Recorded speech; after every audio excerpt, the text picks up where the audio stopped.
पाठ नमस्कार मंडळी, स्वामी शिवा मार्ग या चॅनलवर सर्वांचं मनापासून स्वागत आहे। स्वामी भक्तांनो, बघता बघता श्रावण महिना हा संपत आलेला आहे। श्रावण महिन्यातील चौथा सोमवार म्हणजे शेवटचा श्रावण सोमवार हा 18 ऑगस्टला आलेला आहे। पण दर श्रावण सोमवारचं महत्त्व हे प्रत्येक श्रावण सोमवारचं महत्त्व हे वेगळं असतं आणि चौथा श्रावण सोमवारचं महत्त्वसुद्धा वेगळंच आहे। आणि त्याचबरोबर प्रत्येक श्रावणी सोमवारी शिवमूठसुद्धा वेगळी आणि शिवमूठ वाहताना मंत्र कोणता म्हणावा हे सुद्धा तेवढंच महत्त्वाचं। तर चौथा श्रावणी सोमवार शिवमूठ कोणती आहे, जवा का जवस, आणि शिवमूठ वाहताना कोणता मंत्र म्हणावा, पूजा कशी करावी याबद्दलची सर्व माहिती तुम्हाला या व्हिडिओच्या माध्यमातून मिळणार आहे। त्यामुळे व्हिडिओ हा स्किप न करता शेवटपर्यंत पहा आणि जर चॅनलवर नवीन असाल तर चॅनलला सबस्क्राईब करा। जेव्हा केव्हा मी असे नवीन माहितीबद्दल पूजेबद्दलचे व्हिडिओ अपलोड करेल त्यावेळेला पहिल्या प्रथम तुमच्या स्क्रीनवर येतील आणि तुम्हाला त्याबद्दलची माहिती मिळेल। तर चौथा श्रावणी सोमवार हा आलेला आहे 18 ऑगस्टला। आता प्रत्येक श्रावणी सोमवारची ही एक वेगळी शिवमूठ असते आणि त्याचबरोबर पूजा करताना पूजेची सुरुवातसुद्धा कशी करावी बघा। पूजा करताना पहिल्या प्रथम पूजेला गणपती बाप्पाची सुपारी म्हणून पूजा करायची असते। आता ती सुपारी बघा, कधीही सुपारी ही तांदळावर ठेवावी किंवा जोड नागविलीच्या विड्याच्या पानावर ठेवावी। या दोन्हीपैकी कुठल्या तरी एका याच्यावर सुपारी ठेवून तिची विधिवत पूजा करावी। आणि म्हणजे हळदी कुंकू अक्षदा अष्टगंध एखादं लाल फूल अर्पण करावं आणि गणपती बाप्पाला प्रार्थना करावी। वक्रतुंड महाकाय सूर्यकोटी समप्रभ निर्विघ्नं कुरुमे देव सर्व कार्येषु सर्वदा, म्हणजे जे काही मी कार्य करणार आहे महादेवाचं हे संपूर्ण निर्विघ्नपणे माझ्या हातून होऊ द्या असा नमस्कार अगोदर गणपती बाप्पाची प्रार्थना करून महादेवाच्या पूजेला सुरुवात करावी। आता महादेवाची पूजा ज्यावेळेला आपण तो शिवलिंग ज्यावेळेला तामणात घेतो त्यावेळेला त्यांच्या खाली बेलपत्राचं आसन द्यावं आणि थोडेशा अक्षदा घालावे आणि जिथून शिवलिंग तुम्ही देवघरातून उचललेलं आहे तिथेसुद्धा अक्षदा घालाव्या। अगोदर स्वच्छ पाण्याने स्नान घालावं। जर तुम्हाला रुद्रपठण करत अभिषेक करता आला तर रुद्रपठण 1 वेळा म्हणत 11 वेळा म्हणत अभिषेक करावा। काही नाही जमलं तर ओम नमः शिवाय, शिवाय नमः, कारण अभिषेक घालताना कधीही शांततेत न घालता कुठला तरी मंत्र एखादा म्हणायलाच हवा। आता पाण्यानं अभिषेक आणि त्यानंतर पंचामृत स्नान घालून दही दुधाने तुपाने यांनी सर्वांनी अभिषेक घालावा आणि त्यानंतर शुद्ध जल एकदा श्री शंभू महादेवाच्या शिवलिंगावर अर्पण करावं।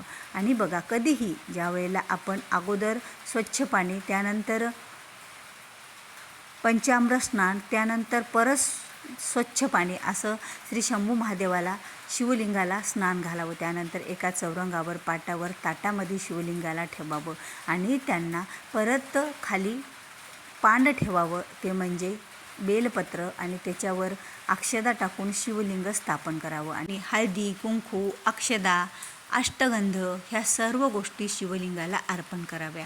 आणि त्याचबरोबर महत्त्वाची शिवलिंगाच्या पूजेतली गोष्ट म्हणजे विभूती, ही सुद्धा शिवलिंगाला न विसरता अर्पण करावी। कारण महादेवाला जर सगळ्यात काही आवडत असेल तर जसं बेल आवडतो त्याचप्रमाणे विभूतीसुद्धा लावली जाते। विभूती लावल्याच्या नंतर अष्टगंध लावावा आणि त्यानंतर अक्षदा अर्पण कराव्या, हळदी कुंकू अर्पण करावं आणि त्यानंतर शंभू महादेवाला शिवलिंगावर रुईच्या वस्त्राचं फार महत्त्व आहे। कारण पांढरे रुईचे वस्त्र हे अर्पण करावे, कारण महादेवाला पांढरा रंग शांततेचा रंग अतिशय प्रिय आहे। आणि त्यानंतर आपल्याला अर्पण करायची आहे ती शिवलिंगावर, ती म्हणजे शिवमूठ। तर चौथ्या सोमवारी शिवमूठ जवस आहे।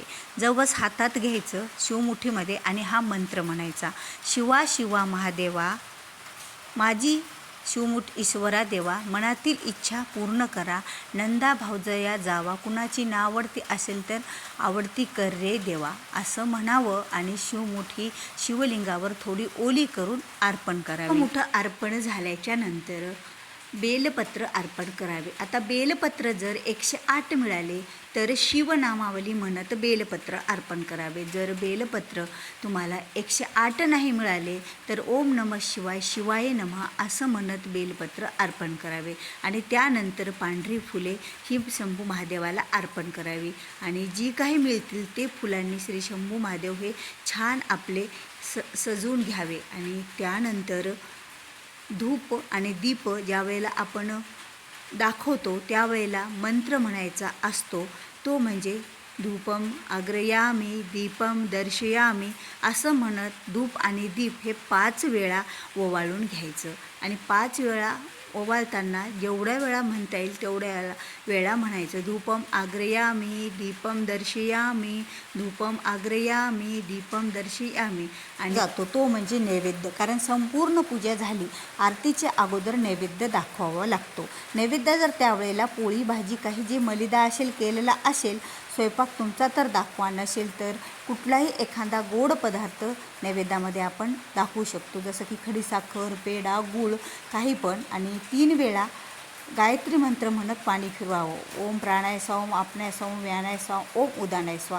मग 5 वेळा 5 घासं खाऊ घालावे. ओम प्राणाय स्वा ओम आपणाय स्वा ओम व्यानाय स्वा ओम उदानाय स्वा ओम ब्रह्मणे अमृतवायम स्वाहा असं म्हणत 5 वेळा घासं हे खाऊ घालावे. आणि ते गाई आपण जे पाणी फिरून 5 घासं खाऊ घातलेलं फूल हे त्याच प्लेटमध्ये न ठेवता समोर महादेवाचा ठेवावं, म्हणजे आपण त्यांना नैवेद्य आता अर्पण झाला.